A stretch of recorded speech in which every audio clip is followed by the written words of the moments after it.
Hello everyone, welcome back to the channel.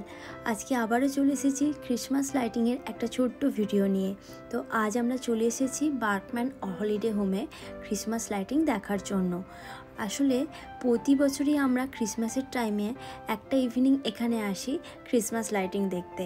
তো ভাবলাম এবছর আর বাদ যায় কেন, আর এবছর আমরা এসেছি কিন্তু ডোডোকে নিয়ে। ইভিনিং টাইমে আমি, রাজ আর ডোডো তিনজনেই চলে এলাম, আর এখন আমরা এসেও গিয়েছি, তোমরা দেখতেই পাচ্ছ। তো চলো এই বার্কম্যান হলিডে হোমের গোটা ক্রিসমাস লাইটিংয়ের ডেকোরেশনটা আজকের ব্লগটাতে তোমাদেরকে ঘুরিয়ে দেখাই। আসলে প্রতি বছরই এই হোমটাকে এত সুন্দর করে ডেকোরেশন করা হয় যে এখানে আসলে কিন্তু সত্যিই খুব ভালো লাগে। আর সত্যি কথা বলতে কি, বাচ্চা থেকে বড় সকলেই কিন্তু এখানে এসে ভীষণ এনজয় করে। তো তোমরা দেখতেই পাচ্ছ এইটুকু একটা জায়গার মধ্যে এত কিছু এত সুন্দর করে ডেকোরেশন করা হয়, তো যেটা আমি হয়তো ভাষায় প্রকাশ করতে পারবো না।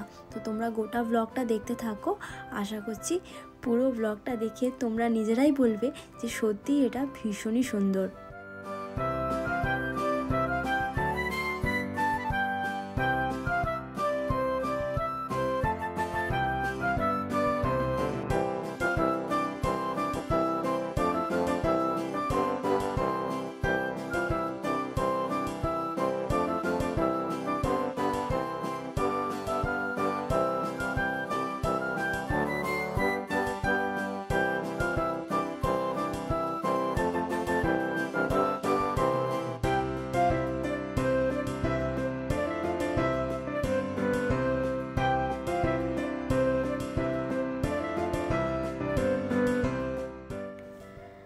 আর এখানে দেখতেই পাচ্ছ বন্ধুরা, ডোডোও কিন্তু ভীষণ এনজয় করছে। অ্যাকচুয়ালি সে যেহেতু এখন এক পা দুপা করে হাঁটছে, তো সে সেই জন্য এই যে ডেকোরেশনগুলো করা হয়েছে, তো প্রত্যেকটা ডেকোরেশনের কাছে কাছে গিয়ে সেগুলোকে হাত দিয়ে টাচ করার চেষ্টা করছিল। আর আমি আর রাজ ওকে টেনে টেনে ওখান থেকে দূরে সরিয়ে নিয়ে আসছিলাম। তবে বুঝতে পারছিলাম যে এত আলো ঝলমলে সব কিছু দেখে ও কিন্তু ভীষণ মজা পাচ্ছিল, আর ওকে এইরকমভাবে দেখে আমাদেরও ভীষণ ভালো লাগছিল।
ব্লগটা তাহলে এখানেই শেষ করছি।